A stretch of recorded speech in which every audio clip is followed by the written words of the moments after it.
Mark, get, go. All right. Ezekiel's Prince, Part 3. Yes, we only thought it was going to take a couple of studies. There will be one more after this, I promise. And we'll be done. We've broke it down into the verses that specifically deal with the prince. What we're finding in these verses, if we are familiar with the Torah and we're familiar with the prophets, that both the Torah and the prophets point to a unified Israel as being the prince. In other words, both kingdoms being reunited. And it's even hinted at in the book of Judges, which we'll kind of glance over real quick. But it's also hinted to all throughout the Brit Hadashah, the restored covenant. So we're going to take a look at, continue in chapter 45, and we'll start with 17. Let's talk to our Elohim, and we'll take a look at maybe something that'll shed some more light on this prince fella. Father, thank you so much for the opportunity to study your word in a land that's free, where we can do so without fear. And Father, in doing so, we ask that you will open our eyes, open our ears, and open our hearts so we can see, hear, and understand what your word tells us. And in all things, seek to find the truth so that our relationship with you can be based on that truth. And we thank you for it in the name of Yahushua. Amen. All right. So Ezekiel's Prince, Part 3. So we continue to look at the prince in Ezekiel from the idea that the prince represents a unified Israel. In other words, both houses having again been reunited into a single kingdom with a single purpose. This comes from a question.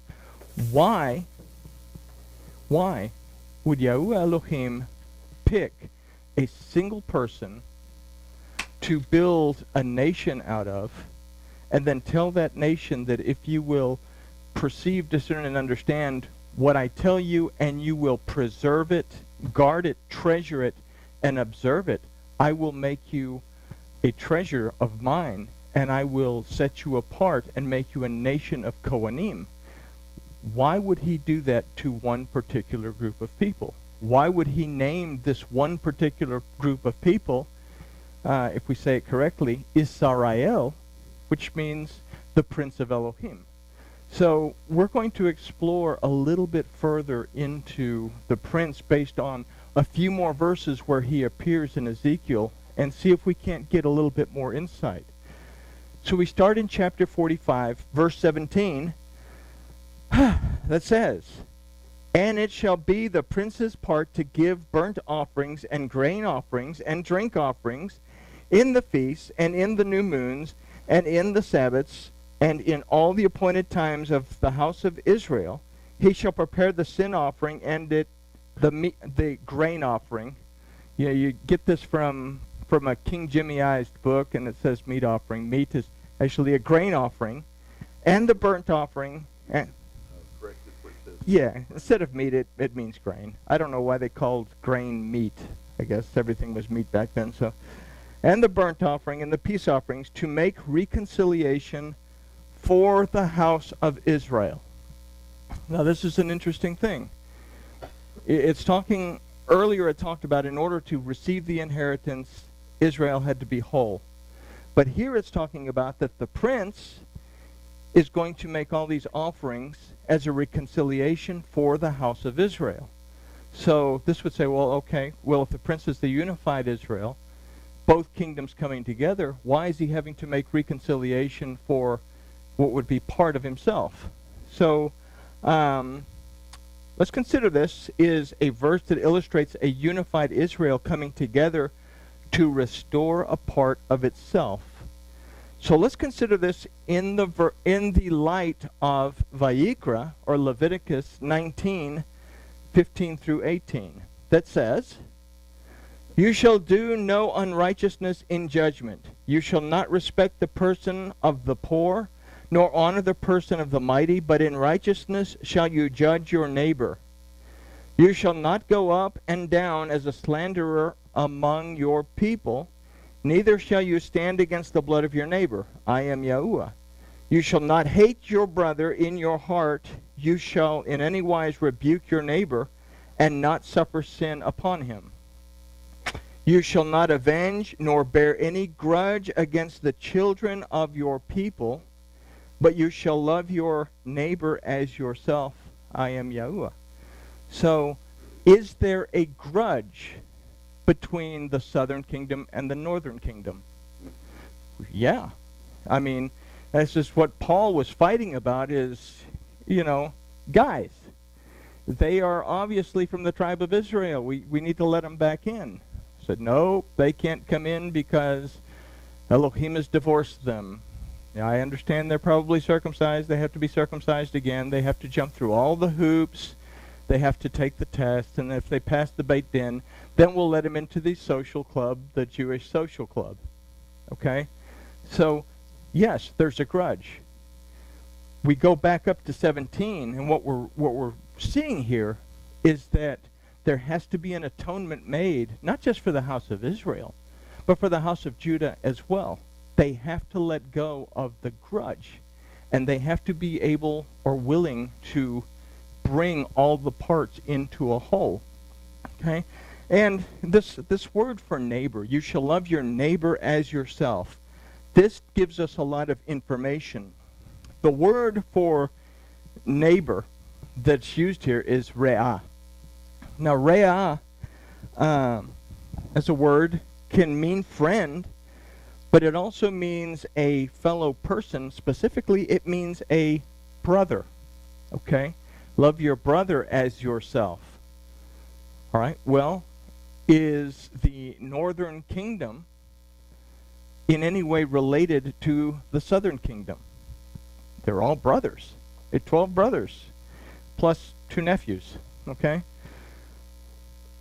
Re'ah comes from the root ra'ah, that means a flock that grazes together. Okay? A flock that grazes together. In order for Israel to be whole, they must graze together. And this is going to be an important thing because what is one of the offerings that they bring? They bring the offering of the grain. What does the flock eat? Well, they eat the grain. Okay? And if we look at this from the Paleo-Hebrew, okay, we have the head of the guy here that I cannot draw very good, and then we have an eye. Okay? So what this actually says is to watch the man. In other words, we are going to watch one another. We are to pay attention to one another. We are to be aware of one another. So when it says, love your neighbor as yourself, be aware of your brother's condition just as you would be aware of your own condition. And in order to do that, well, they have to be willing to forgive and offer a sacrifice to bring the two kingdoms together.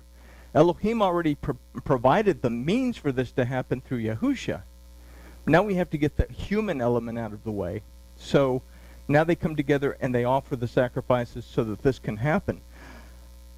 We get a picture of this in the book of Judges. We see this as a whole, loving its individual parts. And in the book of Judges, Extreme Cliff Notes version, the tribe of Benjamin commits an atrocity. Okay? As a result of this atrocity, the tribe of Benjamin is almost destroyed. Okay? To the point where they have no women for them to procreate with.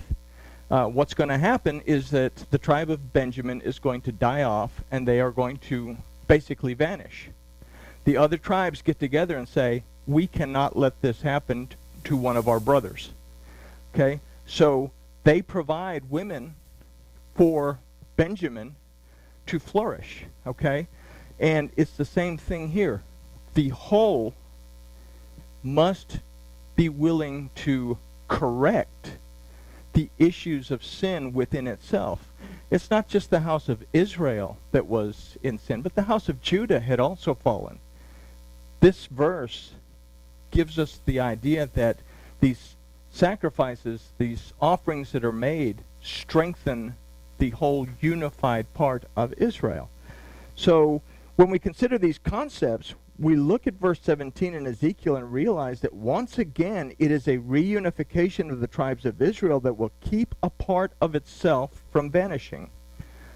Only in this can a whole and complete Israel become manifest and fulfill its calling to be a nation of Kohanim to the world, becoming complete, whole, and the unified Israel can now focus on teaching and ministering to the people of the land. And we see this kind of brought out now. If we understand this and we can grasp this concept, it starts to pull out in Ezekiel 45, 21 through 25. 21 says, "In the first month, in the 14th day of the month, you shall have Pesach, a feast of 7 days. Unleavened bread shall be eaten." Why do we have Pesach? Okay, well, we all say, oh, well, we're going to retell the story of the Exodus. Okay, why did Yahushua celebrate Pesach in the way that he did, even though that was the Last Supper prior to the supper of the Feast of Unleavened Bread? Why did he celebrate it the way he did with the bread and the wine? Well, this was to bring out those who wished to build a relationship and were willing to accept the provision of Elohim and were willing to accept the word and the power of Elohim into their lives. It made the commitment to have this relationship. So here we have this again occurring, that they are restored, both tribes. Now, immediately, they have this rededication of themselves to this relationship. Then 22 says, "And upon that day shall the prince prepare for himself and all of the people of the land a bullock for the sin offering." So the steps continue. We've offered sacrifices for the oops of the house of Israel, for the oops of the house of Judah. We've had Pesach, where we recommit ourselves, and now the prince prepares for himself, the whole unified group, and for the people of the land, the people that they will be ministering to, a sin offering, so that everyone can now come into the fold and be in a restored state of being as they move forward into the millennium. All right. Verse 23. "And 7 days of the feast he shall prepare a burnt offering to Yahuwah, 7 bullocks and 7 rams without blemish daily the 7 days. That means is 1 bull and 1 ram per day, not 7 per day. Okay? And a kid of the goats daily for a sin offering. And he shall prepare a grain offering of an ephah for a bullock and an ephah for a ram, and a hin of oil for an ephah." I think my hand must have hit something. Okay.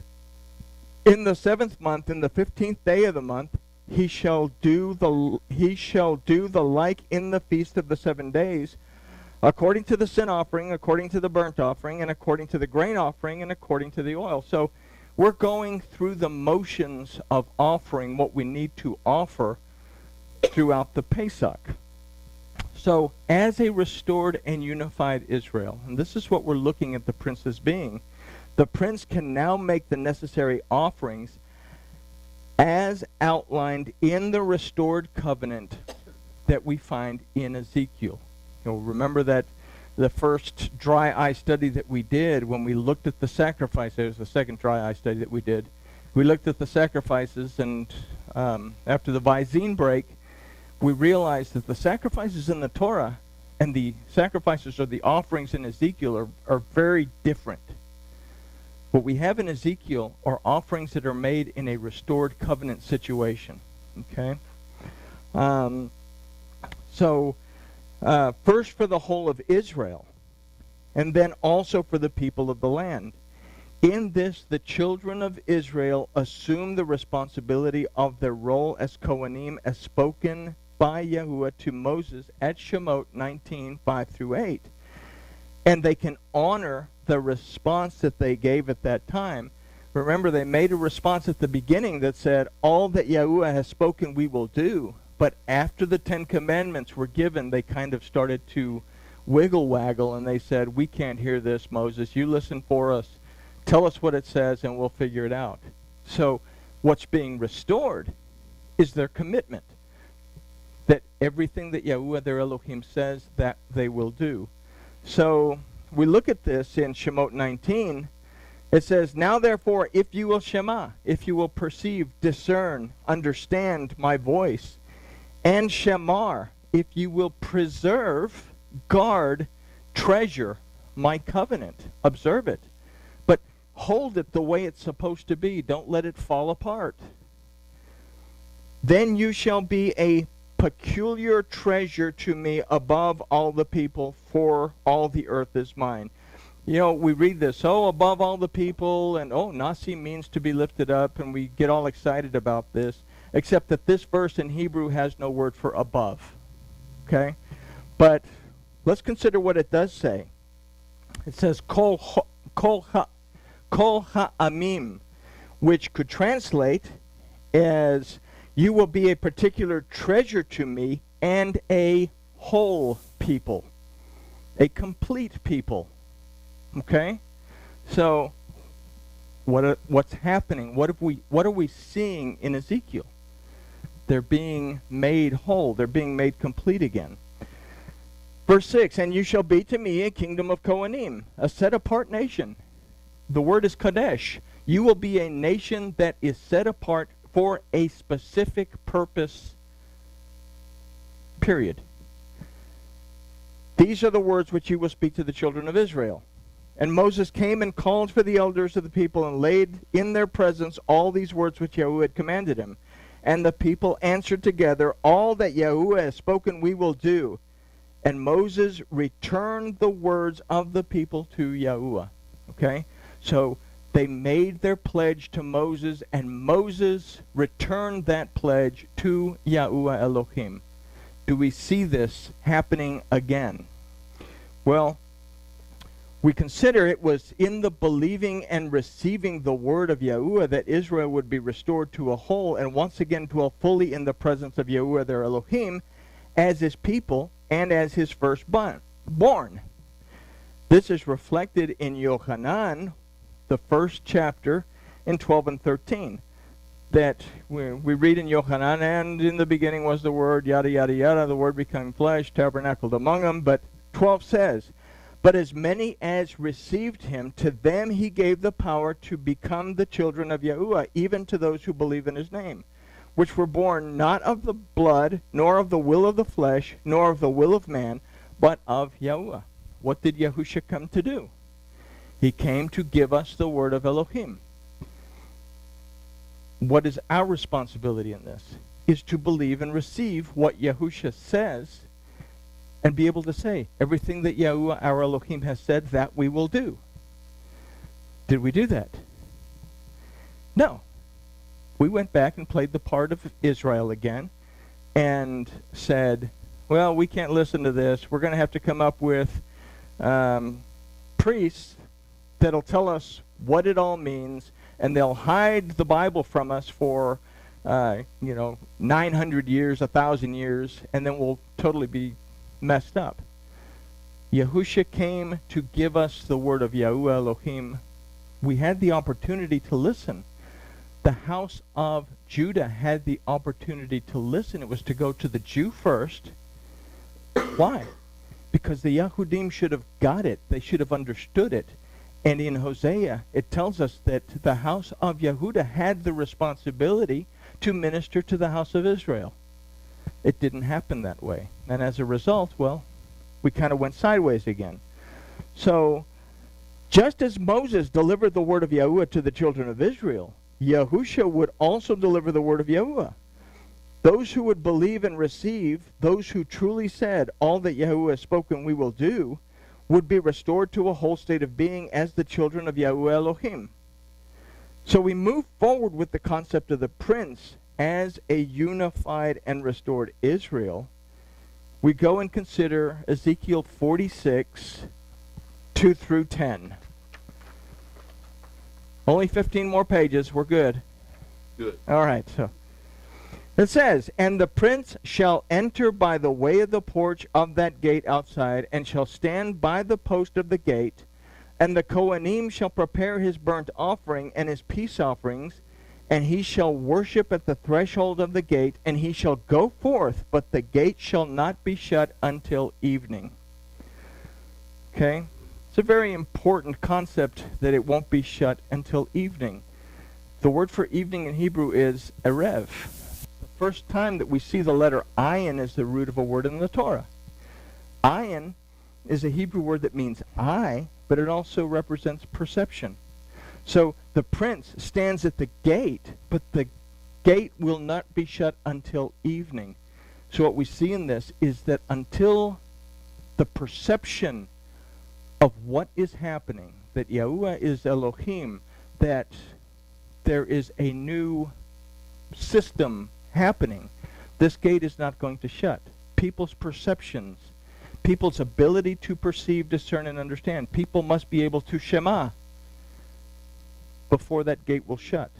Okay? So the unified Israel is to worship in the presence of Yahuwah, and like Moses, receive the word of Yahuwah on behalf of the people of the land. Who is the prince going to minister to? They're going to minister to the people of the land. Okay? So verse 3 says, "Likewise the people of the land shall worship at the door of this gate before Yahuwah in the Sabbaths and in the new moon." So the prince is inside. The people are at the gate. They're at the door. Okay? And they're going to be ushered in a minute. So the people of the land stand at the door to worship. Yahusha stated clearly that he was the door, and that we were to approach Yahuwah by and through him. As the Kohen Hagadol, as the high priest, he is the way for the people of the land to approach Yahuwah their Elohim.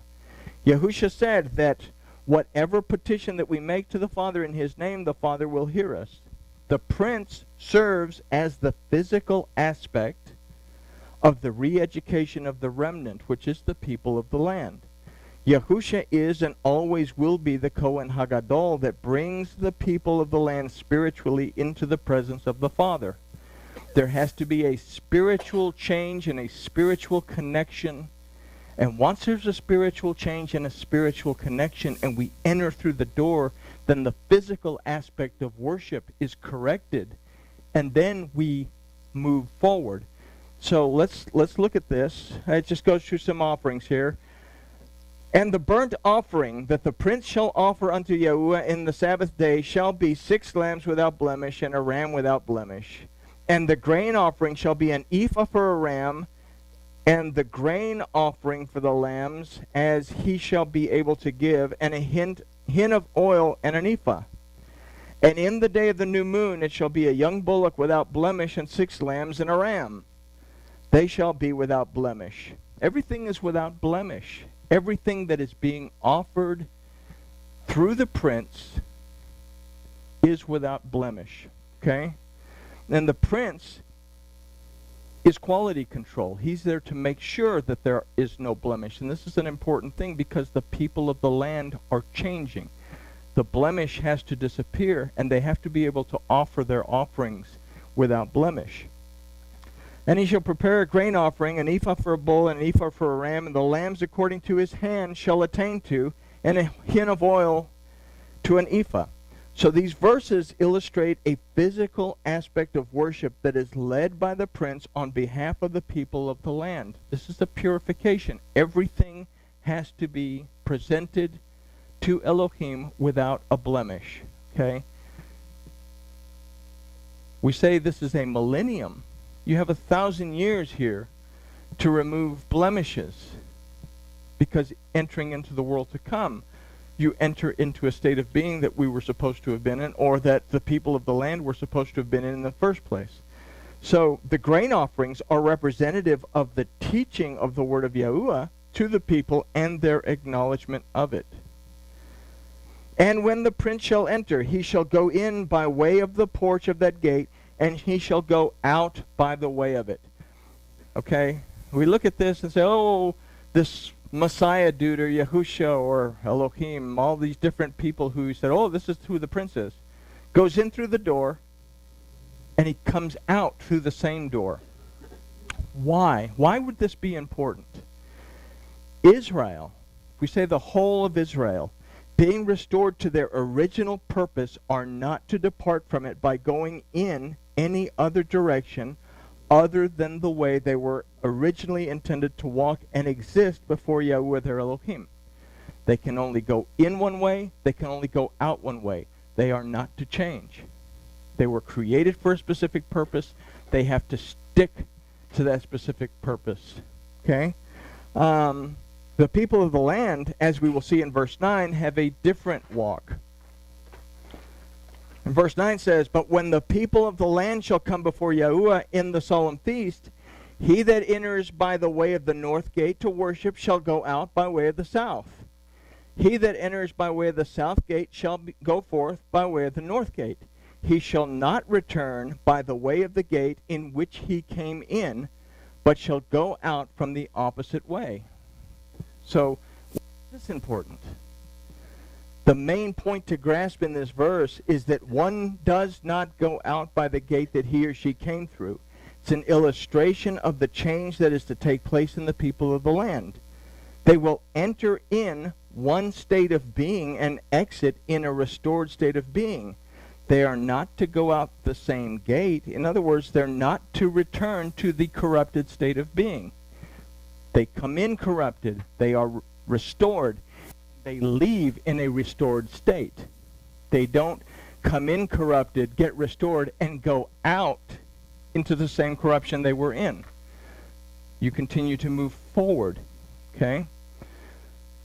The restored Israel, as the prince, now takes on its role as the Kohanim to the people of the land, teaching, guiding, and ministering as they walk together in the world to come. And we're going to see this manifest itself in the next 3 or 4 verses that we look at when the prince begins to delve out pieces of land to his sons. Okay?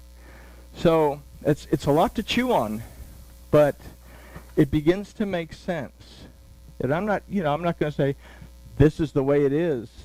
Look at it for yourself. There's a whole lot more scriptures throughout the Torah and the prophets and in Brit Hadashah that begin to confirm this particular aspect. And I guess with that we can say that grooviness has been achieved and